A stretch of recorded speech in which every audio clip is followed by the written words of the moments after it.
Awesome. Hey, you guys. Hi. How are you? Good to be here again. It's a privilege to be here. I was especially kind of surprised that Josh invited me back again. If you were here when I spoke in July or August or whatever, and I made this confession that because I grew up 2 blocks from here, and in my teenage years I experimented with graffiti, and some of those experiments may have involved this building. So it's kind of surreal to be preaching here. And so he invites me back, and so they painted the building. That's cool. That's a new thing. And I don't think my graffiti lasted 15 years or whatever. So anyway, it's cool to be here with you guys. It's been cool to just continue to my friendship with Josh and just hear about the cool things that are happening here at Door of Hope. And there's just nothing like this when I was growing up here, you guys. Like, there was just nowhere where there's like cool Christians my age who are trying to figure out what it means to follow Jesus in our world. And so it's just fun to see what's happening in my hood and to see what God's Spirit is up to in your midst and in your stories. So it's cool. Privileged to be here. You guys have been in a series called The Thinking Christian for a few weeks here. And this is a series, those are two words that most people don't think go together, right? Thinking and Christians. But we're here to prove that entirely wrong, because a huge part of becoming a follower of Jesus is loving God with our minds. And we all come to Jesus with baggage. None of us come with a blank slate. We all have patterns of thinking and behaving from how we were raised and our family, dysfunctional as it may be, or whatever. And so we come to Jesus with all of these ideas about ourselves and about God and the world and so on. And part of becoming a follower, more fully devoted, is just putting all of that on the table and testing it, challenging it, through the power of the gospel. And so that's what we're going to do here tonight. So you've in the series, you've talked about having an awareness of the supernatural, that there's more to what meets the eye in our lives, in our world. Last week, you guys explored having an awareness of the real brokenness of the human heart and mind. And tonight, Josh asked me to explore the whole issue. It's a mark of a thinking Christian, is somebody who accepts authority. Somebody who respects and accepts authority. And he gave that message to the guest speaker, right? Because that's a real popular thing to think about here in Portland, right? So, because this is a bunch of conformists here in this city, yeah. So what does this mean? Respect and accept authority? Because, when I first think about it, first thing that comes to my mind is somebody who just like is whatever, yes, doormat to authority, or whatever, just says yes and respects and obeys authority. This is a mark of giving up your right to think, right? That's what occurs to me. This is giving up your freedom. And I thought the gospel was all about freedom, so what is going on there? This is actually pretty complex, but it's important for us to think through as followers of Jesus. And this is why. I would have a picture to show you, but apparently the projector's not working. But I had my first encounters with authority here in Portland. Of course, it was my parents, and they're great people. But kind of outside those boundaries, my first real encounters and conflicts with authority was with a group of people called the Portland Police Department. And so the whole thing about growing up in skateboard culture is, the whole deal is you go to places and you skate where you're not supposed to, right? And so it's part of the game that you play with the police, right? And they show up and then you scatter and run and you might get caught or whatever, then your skateboard gets confiscated and you get a trespassing ticket and you go downtown to the courthouse and you don't occupy Portland, you go down there, whatever, and you just go down to pay your ticket. That's what you do. And so this was a big deal for me. This was part of my teenage years, was just like evading the police. You know what I mean? And my parents had no idea. And so this wasn't profound on my part, as like a rebellious teenager or whatever. This wasn't like, I had this philosophy of life worked out and I'm just like, yes, stick it to the man. I don't care about authority, whatever. It wasn't it. I was just a rebellious, teenage kid, whatever, who wanted to do whatever the heck I wanted to do. And that's what I thought about authority, like that was what was going on inside of me. And this is why I think this is important for us to think about as followers of Jesus, because how we respond to authority, doesn't matter who, how we respond to anybody in any position of authority, your employer, your parents, someone at school, someone in the government, whatever, how we relate to and think about those in authority says so much about the state of our hearts and our character, right? So how I relate to someone in authority shows whether I have an open mind, a soft heart, whether I'm humble, and I'm actually willing to recognize there might be someone other than me who knows what's good for me. Like imagine that. Or do I have a hard heart? Do I have a stubborn and closed mind, and I'm not willing to recognize that I could have something to learn from somebody who's in authority over me? How we relate to authority exposes what's in our heart, and Jesus cares a lot about what's going on inside of our hearts if we're going to be his followers. And so this is important for us to explore, because this is a part of how we work out our devotion to Jesus, how we relate to authority. So that's what we're going to explore tonight. Why don't you grab your Bibles with me and turn to the New Testament, to the letter of 1 Peter chapter 2. And we're gonna work this out in more detail. So first Peter, just kind of some key background before we jump in and start reading here. One of the most important things that pervades this whole letter, that the Apostle Peter is one of Jesus' closest followers, and he wrote this to a community of Jesus' followers who are living in what today we call Turkey, modern Turkey. And the significant thing here is that this is the first decade, and Peter's writing this somewhere like in the 50s or so. This is the first decade that followers of Jesus are being persecuted systematically and intentionally by the Roman government. And there's a guy on the throne. He's like the biggest bad, emperor for Christian history. Anybody? Yeah, Nero. There you go. His name is spelled with 666 in the book of Revelation. He's like the ultimate bad guy in the New Testament. And so Nero's on the throne. He's killing Christians. Just have that in the back of your mind, right? When we read this passage. This is written to a group of followers of Jesus who are full of anxiety, stress. They don't know what's going to happen to them, their jobs, their families, their safety. And this is what Peter writes to these Christ followers. Chapter 2, verse 11 is where we're going to dive in. And he says, "Dear friends, I urge you, as foreigners and exiles, to abstain from sinful desires which wage war against your soul, and live such good lives among the pagans that though they may accuse you of doing wrong, they may see your good deeds and glorify God on the day that he visits us." Now, there's a zillion things going on here that are awesome. I'll just point out 3. So first, he calls these Christ followers, he calls them foreigners or exiles. And we're thinking, what? That's so strange. Like, he's talking to people who actually live in, like, they have homes and families, and they grew up in these places, in these cities and towns. What does he mean they're foreigners and exiles? And he's getting something that's actually very profound and important for how Christians relate to authority in any culture that they find themselves in. It's that when you become a follower of Jesus, when your allegiance is to Jesus, it makes you always, to some degree, an outsider to whatever culture you find around you, because Jesus is now the one who's in charge of helping me reshape my worldview and my values and what my life is all about, not the surrounding culture. And so he calls them foreigners and exiles who are living amongst whom? What does he say in verse 12? Living amongst whom? Yeah, pagans. Now let's just stop real quick here. So how many, you hear the English word pagans, and how many of you have good associations? Yeah, pagans, love those folks, right? So what does that mean? And if you had friends, would you call them pagans, to be friends? Or maybe you would. I don't know. Maybe because that's ironic. That would be cool in Portland. I don't know.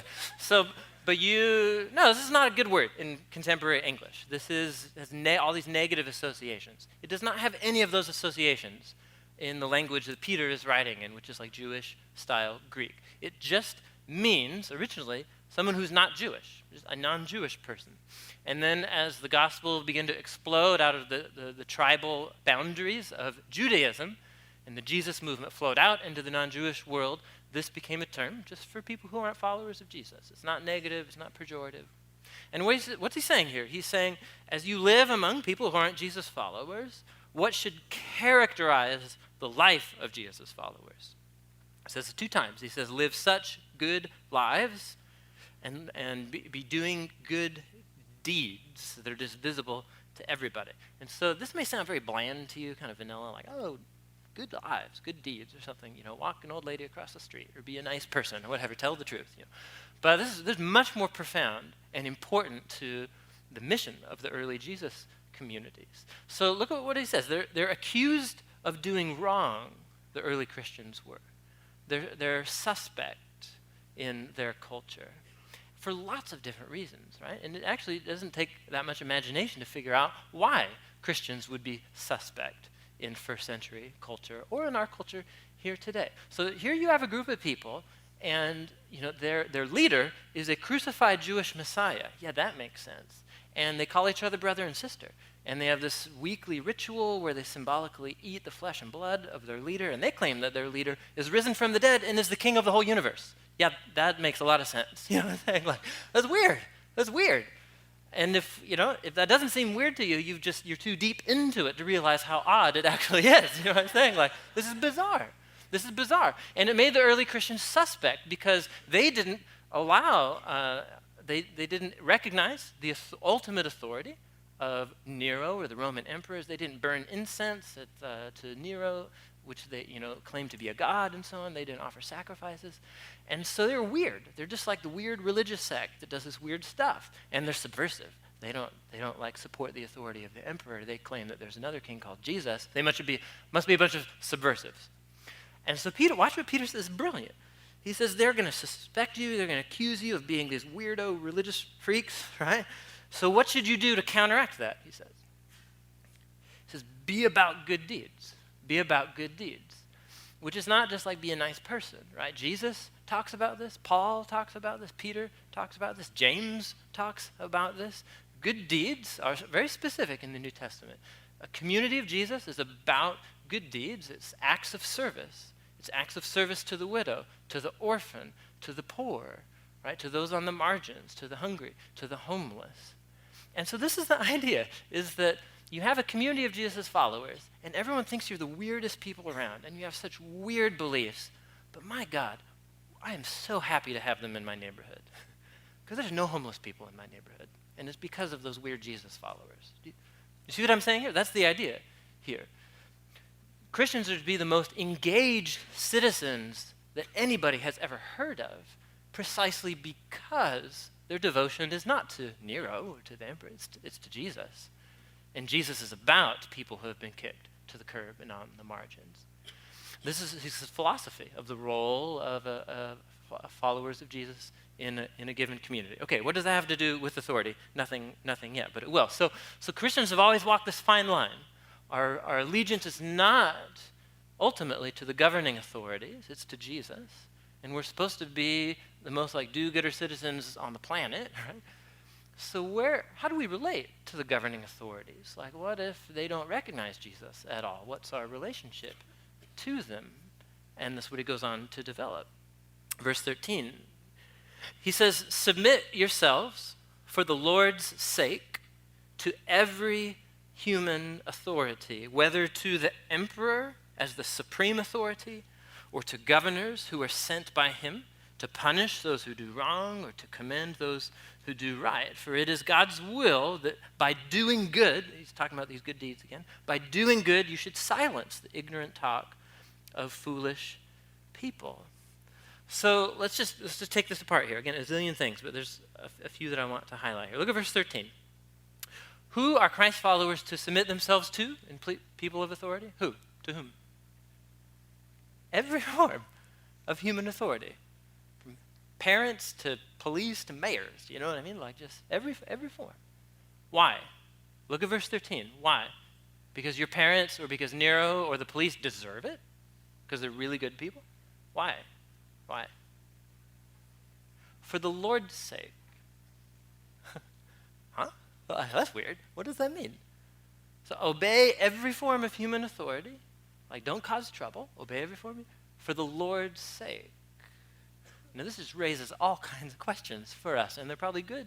They're probably good questions. Let's take them one at a time here. First of all, you submit to every form of human authority. Why? For the Lord's sake. So let me unpack this with kind of a stupid example, but I think it'll help us. So my dear wife, Jessica, she's not here anymore, but she's hot. She's my lovely wife, whatever. She's awesome. So I met Jessica here in Portland. We met in college, and while we were dating, we dated for like a year and a half before I asked her to marry me.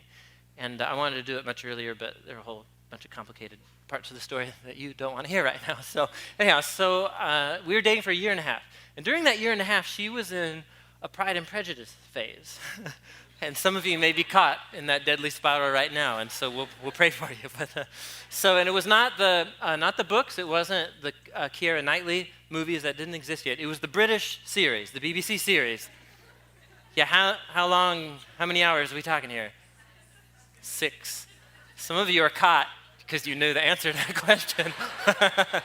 So yes, all right. So 6 hours of horrible British soap opera, right?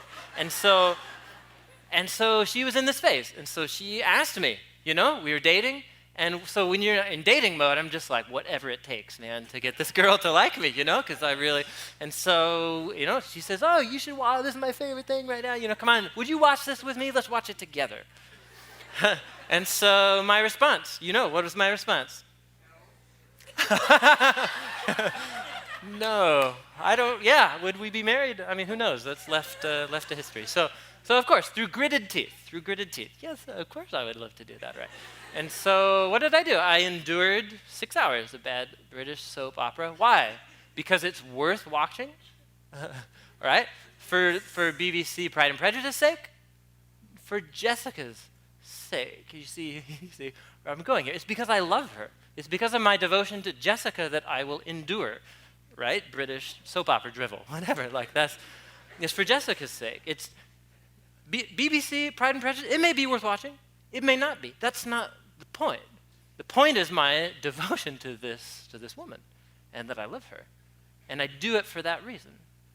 So take out BBC and put in Jesus, and you have what Peter is saying here. He's saying part of obeying and honoring Jesus is obeying and honoring whatever form of human authority is over you. Now you just got to sit down and think about that, and think that through. That's pretty profound, and that's a pretty bold claim, because who's on the throne right now as Peter writes these words? Nero's on the throne. He's killing Christians. And he says, submit to Nero. Why? Because so you should just be a doormat? No, remember, Christians aren't just to be passive, We're to be the most do-gooder people in the community. So that Nero says, and now why am I killing these people again? This doesn't make any sense. It's like this revolutionary subordination of a follower of Jesus. Now there may be times, and again, this is a whole tangent in a message that is for a different occasion, I think. There was an occasion where Peter himself had to say to the governing authorities, no, not going to do what you're telling me because I have to obey God rather than you. And there are times when that's legitimate and that's the right thing to do, but always with an attitude of respect, of humility. Because what our relationship to authority exposes is what's going on inside of our heart. And it shows where we really think authority lies, in myself or outside of myself. Now, underneath this is one other piece. And it might be a dumb question to you, but actually I think it's really pretty profound to get at what Peter's saying here. So it's this question: who's really in charge around here? So here in Portland, who's in charge? Who's in charge here? Were you at the last service? What's this? Come on, you're supposed to let me lead them on for a little bit at least. So, okay, right, so whatever. So the mayor, what about Oregon, right? The governor, right? The U.S. president, whatever. Who's really in charge here? Jesus, says the Sunday school answer. Okay, so that's great. What does that mean? Now again, I would show you Matthew 28, but the projector's not working, and that's okay. The risen Jesus, his last words in the Gospel of Matthew, he says to his followers, he says, all authority, where? Has been given to me. All authority, he says, in heaven and on earth.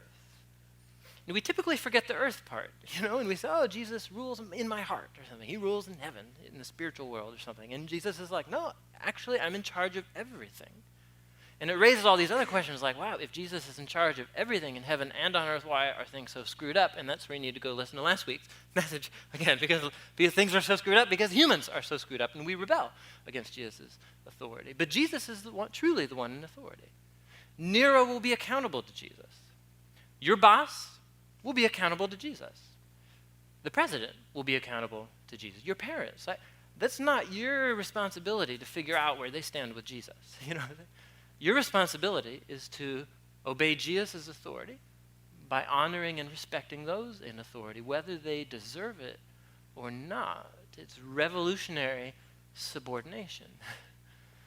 We declare that we are free from their authority and under a greater authority, but to show our great obedience to that greater authority in Jesus, we submit ourselves to. You guys see what I'm saying here? This is very complex. This is why this is in a series called The Thinking Christian, because you have to think this one through. And this isn't just abstract government. This is about how we relate to people in authority in our lives. So this is the core issue here. How we relate to authority exposes what's in our hearts. And Peter is saying we show our devotion and allegiance to Jesus by being obedient to those who are in place in authority over us. Okay, now some of us, in our minds, we're not showing it because we're in church, whatever, and we're supposed to be good Christian people or whatever. Some of us are just going, this is the most ludicrous thing I've ever heard. You know what I mean? So the gospel is about freedom. The gospel is about setting me free from slavery, right? The whole Exodus story. And what does this mean? Submit to every form of human authority as a way to honor Jesus?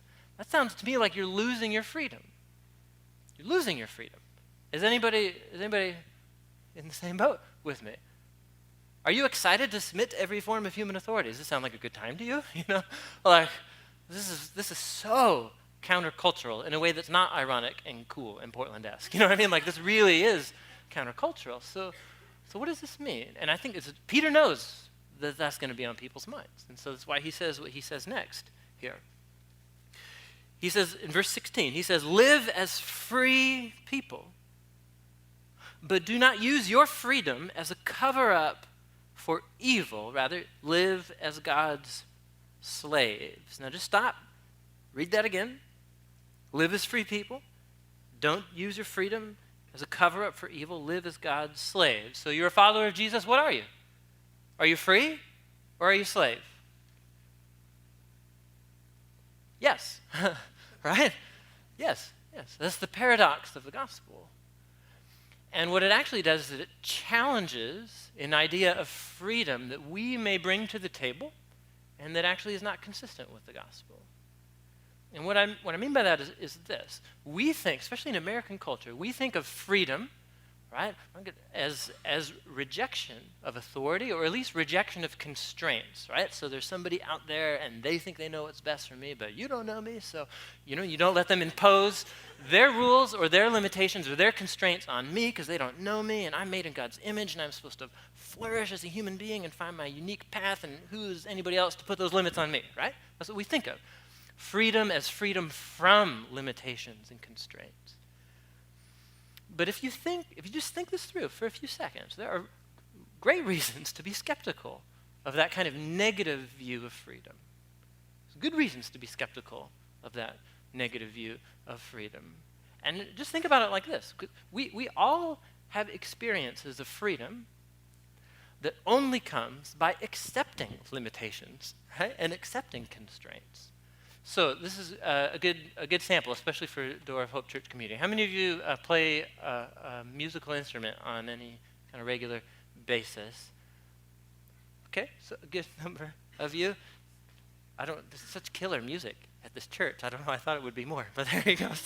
So and then of course I got to stay true to my roots. How many of you ride a skateboard on a regular basis? Anybody? All right, yeah, it's good. Yeah.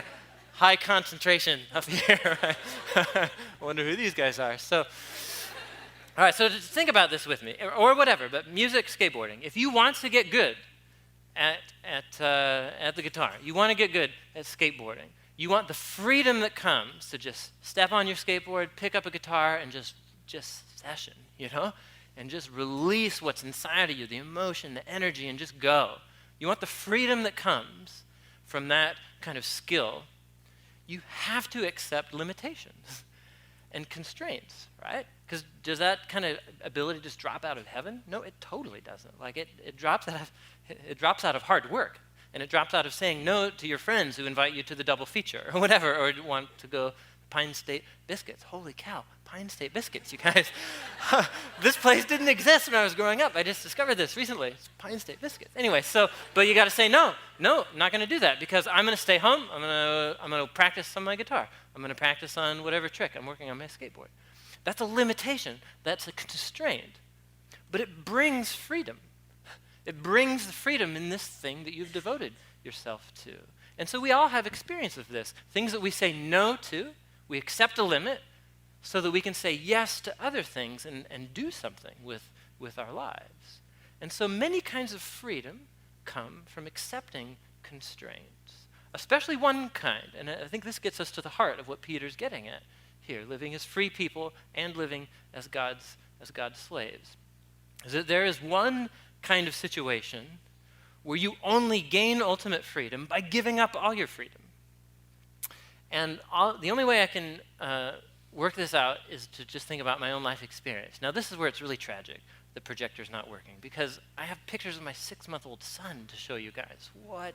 So, and my cell phone's upstairs, so I can't show it to you this way. So his name's Roman, and he's like, of course I'm biased, and I think he's the cutest baby on the planet. But like we get on an airplane, and the airplane is like, hostess is like, yeah, I've seen a lot of babies, but yours is the most cute, and we're like, yeah, we knew that already. So so anyway, he's just terribly cute little guy. And this little human being who entered our lives 6 months ago, I can't explain to you, like just the heights of emotional intensity as a new dad, and like tickling him, making him laugh and wrestling. And then when my wife Jessica is around, and wrestling, yeah, right? Actually, it's true. I make him wrestle with me. I make him hit me and stuff. So, and when my wife is in the room and all three of us are hanging out, it's so awesome. Like he didn't just add to the love in my wife and I's relationship. It became exponential. It's like there's more love, and I didn't know there could be more, but there it is. And so it's so awesome. It's so great. It's been the greatest relational freedom to be a dad and to think about this little guy and so on. It's been wonderful. At the very same moment, it has been the greatest hit to my independence and freedom of any experience I've ever had in the world. We have no lives anymore, right? We put him down for his nap schedule rules. I don't do anything on the weekends. I just play with him or wait for him to go to sleep so I can wake up and play with him again or whatever.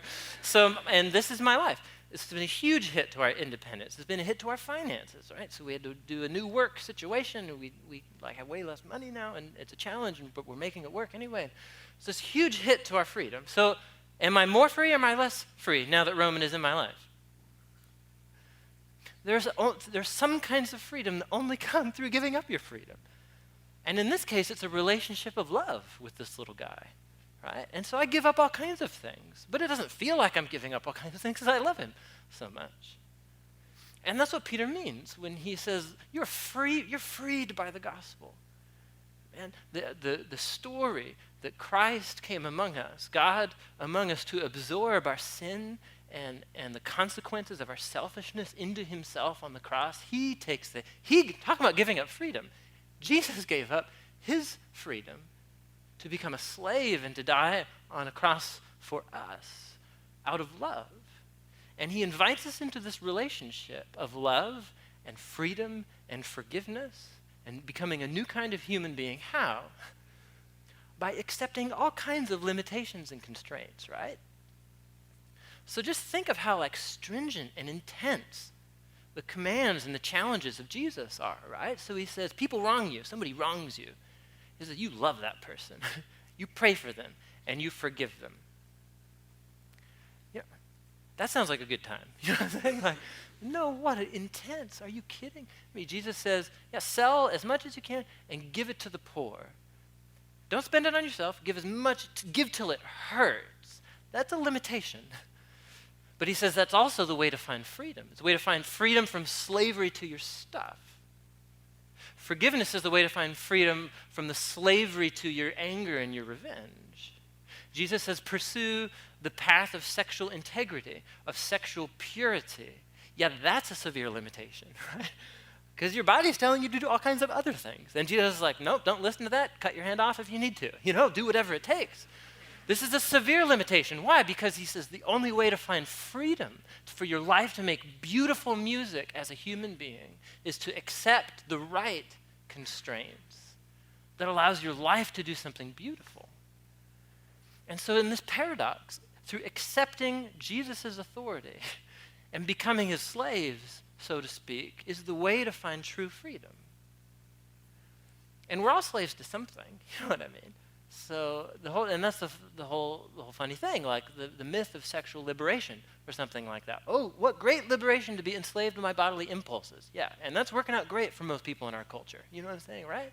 So that's a form of slavery. Jesus says, accept my constraints and you'll be free. And so this is how this all wraps together. This is what Peter is saying. He's saying the way to true freedom is to honor and devote yourself to Jesus. And one way you do that is by honoring and respecting the humans in authority over you. And if you should be known for anything by those in authority, it should be for serving the poor and doing good deeds. That's how you should be known in your community. This is revolutionary subordination. It's the way to be free. It's the paradox of the gospel. So I don't know how this lands with you guys. You know, we're all coming in here from different places. We all have different stories. And you may be thinking of people in your mind, you're just like, are you kidding me? Like, honor and respect those people? Like, some of you had super screwed up families or parents, and you're like, what would that even mean to honor my parents? Like, they didn't even honor me for how they raised me. And Jesus is challenging you to think that through, right? Some of you have really difficult relationships with an employer, with someone at school, or with whatever, any form, police, whatever. And you need to think this through as a follower of Jesus. What does it mean for you to lay down your rights, to have your heart exposed, whether you're going to be humble and soft, and accept the freedom that comes only through putting yourself under those in authority? So we have the rest of our service time tonight, you know, a time for music, for prayer, reflection. We're going to retell the story of Christ giving up his freedom to free us from slavery to sin, and through the bread and the cup. And so this is a time where some of us just need to sit with 1 Peter chapter 2 and let God do his work in us and think about the places and the people in our lives where we need to become more fully devoted to Jesus and humbling ourselves before others. So let me just say a word of prayer. The music team's going to come up, and we'll transition here.